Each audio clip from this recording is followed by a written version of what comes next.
Estamos de volta com Linkados na Área. Hoje recebemos o professor de games, Vince Vieira. E, Vince, eu queria saber, o que mais chama a atenção em um jogo para você?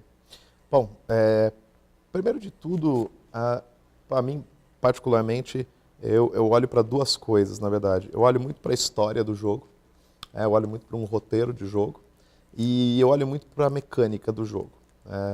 Mais para a mecânica, muitas vezes, do que para a história. Porque muitos jogos, por exemplo, às vezes nem têm uma história. Né? Você pegar jogos abstratos, por exemplo, como é o Tetris, né? Ou como o Bejeweled e tal, você não tem uma história no jogo. O que você tem, na verdade, é uma mecânica, né? Que, na verdade, assim, ela é muito envolvente. Né? E eu acho que, assim, olhar para a mecânica do jogo é a essência de você entender também o processo de como é que o jogo é feito. Né? Porque o que acontece? Quando a gente fala, por exemplo, de game design, a gente está falando sobre a criação de regras e mecânicas do jogo. Né? A definição de game design, em essência, é isso.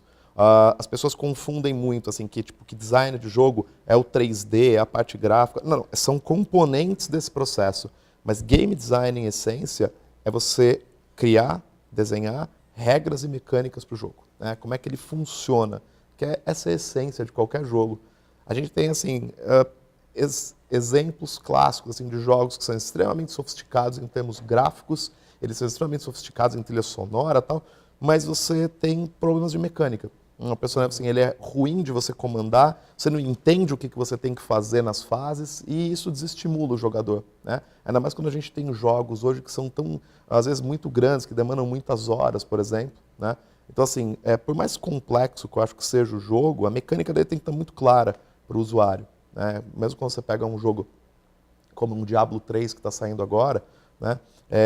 Ele te posiciona muito bem, assim, quem é você, quem é o inimigo, e ele vai te dando todos os comandos, o que você precisa apertar para ir eliminando, e ele vai te dando um direcionamento de que você está progredindo no jogo. Porque isso é outra coisa muito ruim, assim, um jogo com mecânica ruim, você não sente que progride. E isso é um estímulo que às vezes você tem para desistir de jogar. E Vince, como você falou, tivemos esse mês o lançamento do Diablo 3, que como a gente está vendo no telão. Uhum. Foi um jogo mais aguardado do ano, para muitos até da década. Sim. Você já teve a experiência de jogar? O que você achou desse jogo? Eu gostei muito, e eu gostei porque assim, ele trouxe toda uma inovação que se esperava em termos gráficos e, claro, né, de personagens novos e de inimigos novos, mas eu achei o ponto mais alto do jogo é que eu achei que assim, ele não perdeu aquele link com o 2. E assim, claro, quem está jogando o Diablo 3, na verdade, acima de tudo, é um jogador que ele guarda numa lembrança muito boa das horas que ele passou com o Diablo 2. Diablo 2. Né? Então, assim, ele tá hoje, assim, isso eu acho que é um grande apelo também que você tem do jogo. Eu achei muito legal, assim, eu joguei pouco, na verdade, joguei na casa de um amigo meu, mas assim, eu já achei assim que o fator online que ele trouxe já, assim, eu achei que assim, ele se adequou bem, né, para a realidade que ele foi lançado agora. Essa questão de você poder jogar online, comparar rankings, assim, que era uma coisa que você não via, na verdade, tão presente no Diablo 2. Né? A gente teve um outro exemplo, recentemente foi o lançamento do novo Duke Nukem. Né? O Duke Nukem também, ele é um jogo muito antigo, ele é um jogo de 96, 97, e ele foi esperadíssimo e ele, na verdade, não trouxe inovação nenhuma. Ele veio como um jogo, na verdade, ele é só uma réplica do jogo lá de 97, 96. Então, foi um pouco frustrante para os jogadores aquilo lá. O Diablo não, achei que eles trouxeram, assim, a respeito da inovação de história, personagens novos, assim, o desdobramento online, acho que isso, na verdade, foi o grande, está sendo, na verdade, né, o grande ponto de sucesso do jogo. Acho que isso daí também é o que acaba encantando, de alguma maneira, os jogadores novos e os jogadores que, na verdade, já tiveram a experiência de brincar com o 2. E quais são os nomes hoje dos jogos que vão sair esse ano? Os maiores? Olha, a gente tem aí, deixa eu pensar, lançamentos. Bom, nós tivemos, na verdade, a gente teve sendo uma leva boa, já que saiu agora, que foi o Uncharted 3. A gente teve o Battlefield 3, teve o Modern Warfare 3 também, né? Foi o ano dos 3, assim. Tem aí também o Ghost Recon também, que é um jogo que está bem cotado para sair. E aí a gente começa também a ir para os lançamentos que acho que a gente pode deixar de fora. De videogame, né? A gente vai lançar o Wii agora. Vai ser uma coisa boa. E eu acho que, na verdade, assim, tem um lado que a gente acaba não olhando muito, que é o lado do mobile. teve um lançamento muito importante também, teve o Angry Birds novo que saiu agora, que é o Angry Birds Space, né? Muito bom. Que isso é uma coisa que, assim, tipo, a gente fala muito de videogame, né? Então a gente pensa no Diablo, a gente pensa... São as franquias mais as franquias bem-sucedidas. mais bem-sucedidas, mas a gente esquece muito também da questão do mobile, que é importante também, que movimenta uma grana muito grande dentro desse mercado. Então eu acho que, assim, tipo, o Angry Birds Space também foi um lançamento muito importante desse ano.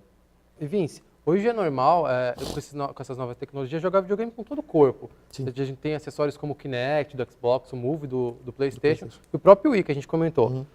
Quais tecnologias, você que é do ramo, você acha que vai marcar os próximos anos na era dos games? Bom, eu acho que, assim, voltando ao assunto do casual game, né? Eu acho que, assim, são duas frentes bem distintas que a gente tem daqui para frente, né?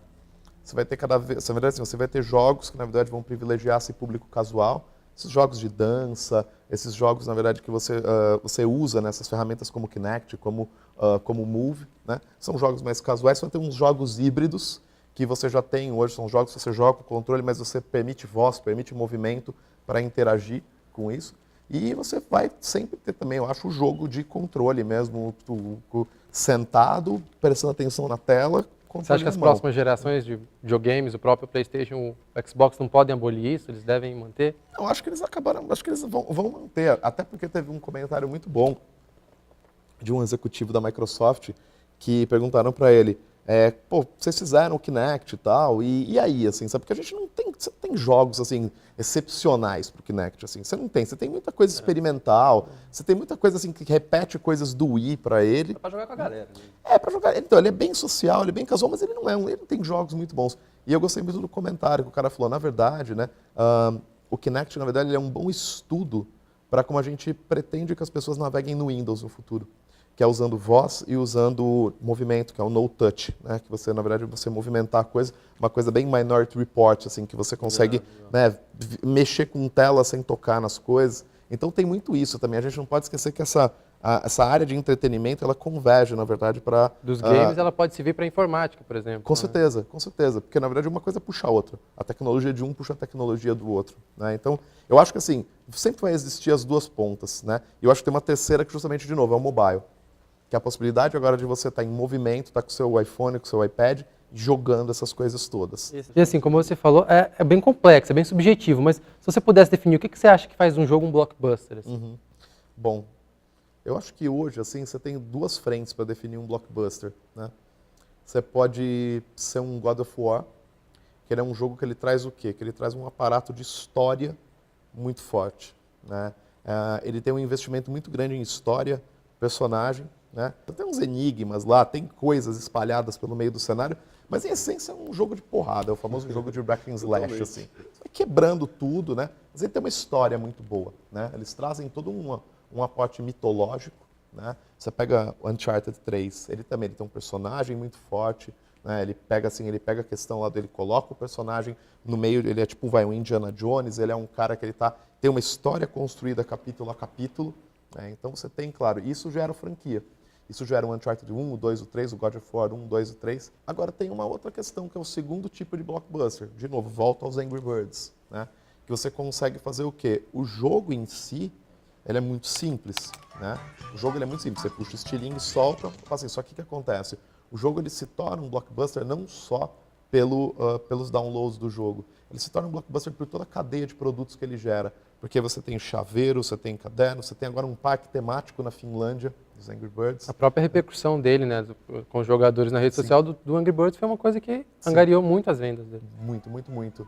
Com certeza. E voltando ao que você falou de Indiana Jones agora, você acha que um roteiro elaborado, uma história elaborada, contribui tipo, para um jogo bom, mas que um jogo que, por exemplo, seja baseado em filme, um filme. As pessoas vão ver o filme no cinema e fazem um jogo baseado naquele filme. Esses jogos fazem muito sucesso. Você acredita que é por causa dessa história, desse roteiro, que as pessoas já conhecem?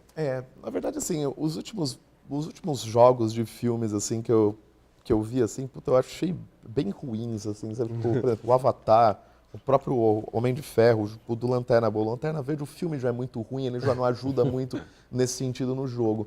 Mas, assim, o que eu vejo muitas vezes, assim, é que o jogo ele é um subproduto do subproduto. Sabe assim, o filme vai fazer sucesso, lança alguma coisa na cola para vender mais também.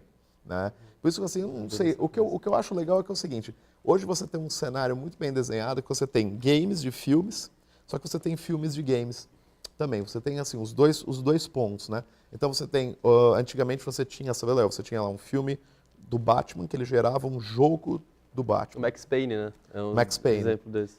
Silent Hill, Resident Evil, eles são jogos de videogame que eles viraram, que eles foram para o cinema. Então, assim, eu acho que também tem essa troca, porque, de novo, acho que o que a gente está falando, em essência, não é falar sobre games ou sobre cinema, nós estamos falando sobre uma indústria do entretenimento. Eu acho que, na verdade, é que acaba congregando tudo dentro desse cenário. Né? Muito obrigado, Vince. Fazemos mais uma pausa e voltamos já.